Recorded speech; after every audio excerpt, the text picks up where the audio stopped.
Bonjour et bienvenue sur ma chaîne. Aujourd'hui, on va parler de quelque chose de différent. On va parler des premiers soins. Plus particulièrement, quoi mettre dans sa trousse de premiers soins pour son atelier.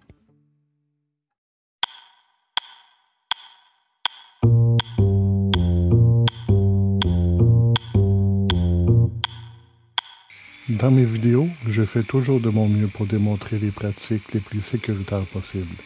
Mais même avec la meilleure préparation, un accident peut arriver. Donc, se munir d'une trousse de premiers soins est essentiel. La question est, quoi mettre dedans? Dans mon cas, j'ai trouvé l'inspiration dans le guide des secouristes en milieu de travail de la CNESST. Dans ce guide, il y a une section où on voit en détail tout ce que doit contenir une trousse de premiers soins pour un secouriste. Mon but ici n'est pas de répondre aux normes, mais plutôt d'aller chercher un point de départ, une bonne base pour ma trousse de mon atelier. Tout ce que je vais vous montrer ici sont des idées à prendre ou à laisser, selon les risques de votre environnement. Commençons. En premier lieu, je vais prendre des serviettes hygiéniques pour se laver les mains. Évidemment, avant de faire les premiers soins, on va essayer d'avoir les mains les plus propres possibles. Ajoutons des gants, au moins 2 paires ou plus, si possible. Évitez le latex, certains sont allergiques.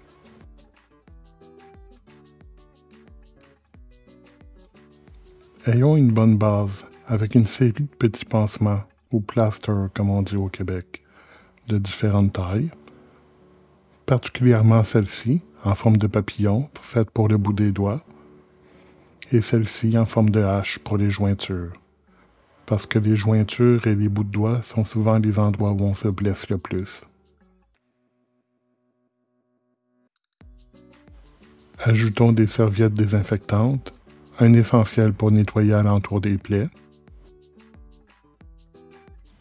une petite collection de bandages de différentes tailles, petits, moyens, un peu plus grands. Des compresses de gaz. Là aussi, on prend des tailles différentes, 3-4 pouces. Les marques n'ont aucune importance.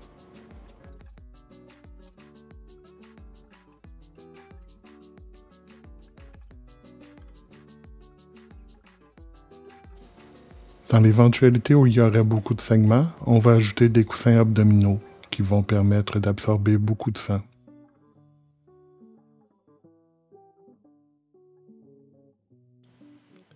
Ici, je vous propose des bandages que j'aime particulièrement. Des bandages auto-adhésifs qui adhèrent à eux-mêmes. Alors, ce qui est fantastique avec ces bandages élastiques, c'est que vous êtes en mesure de vraiment très bien contrôler la tension de serrage.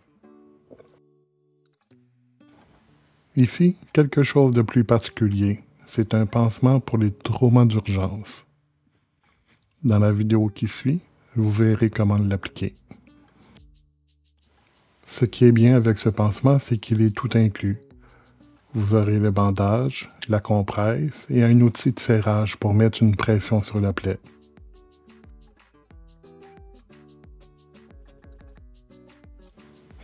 Le bandage est en coton. On l'applique sur la plaie. On fait un tour. On fait passer le bandage dans la ganse de plastique et on serre dans l'autre sens. Ça donne une plus grande pression sur la plaie. On fait 3-4 tours avant d'attacher le tout avec l'embout de plastique.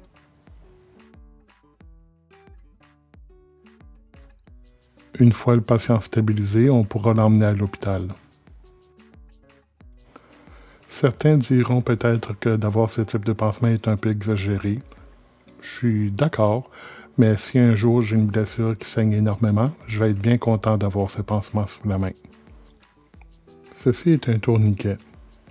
Il s'utilise dans le cas de blessures vraiment très profondes, du genre où on s'est coupé une artère et le sang se met à gicler un peu partout.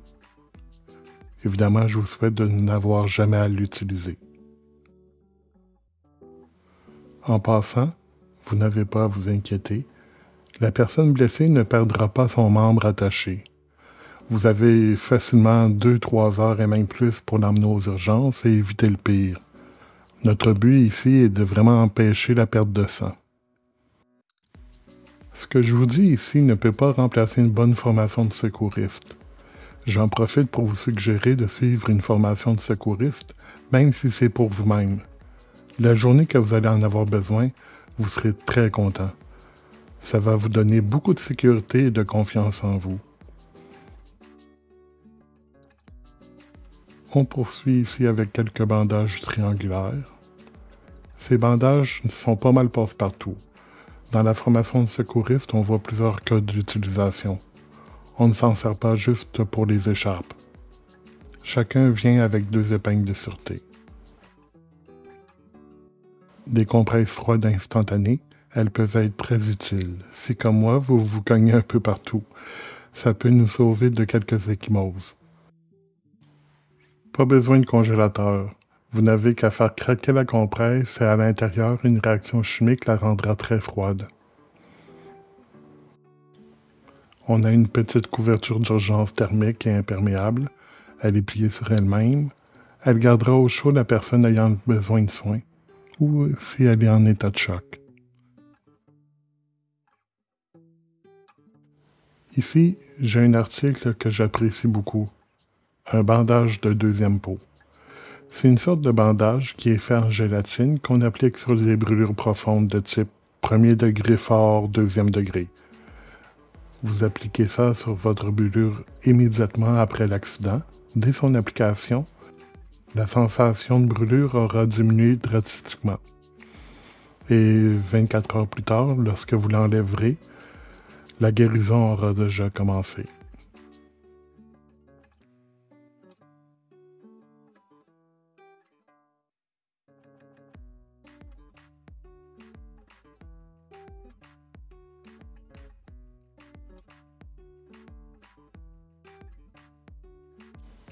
On poursuit avec un produit qu'on m'a déjà suggéré mais que j'ai jamais utilisé, le Wound Seal.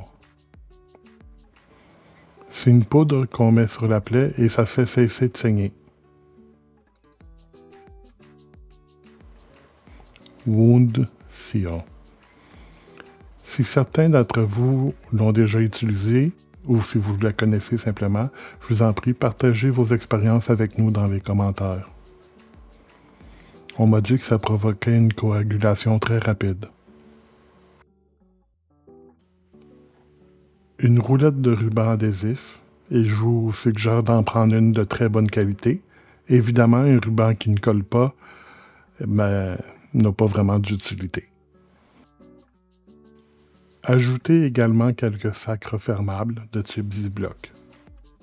Je trouve ça très utile à la fin d'une intervention pour y mettre tout ce qui a été utilisé ou ce qui a été contaminé.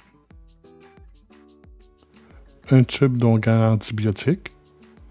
Bon, je crois que je suis dû pour m'en acheter un nouveau. Ajoutez un crayon feutre de type Sharpie. Il sera très pratique pour noter les détails de l'accident sur l'accidenté. Et ce, sur n'importe quel matériel.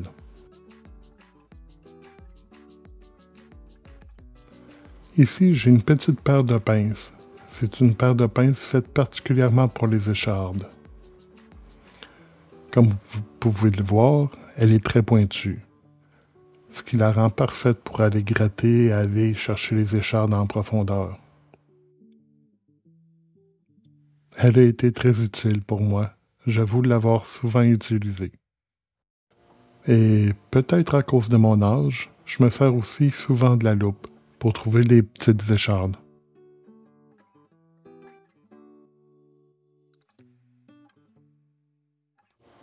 J'ajoute une bonne paire de ciseaux. Les ciseaux de ce type-là vont vous permettre de couper les pansements trop longs, les vêtements autour d'une plaie, même un jean épais. Pour terminer, ce qui est à mon avis essentiel, c'est une bouteille de nettoyage pour les yeux.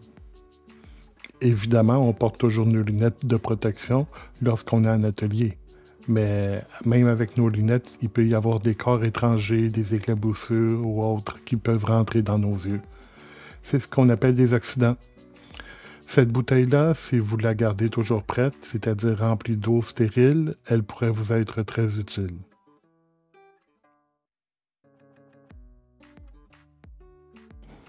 Bon bien, c'est ainsi que prend fin notre vidéo. J'espère qu'elle vous a été utile et que ça vous a donné envie de faire votre propre trousse de premiers soins. Alors, commentez dans le bas s'il y a des choses que j'ai oubliées ou que vous voudriez ajouter.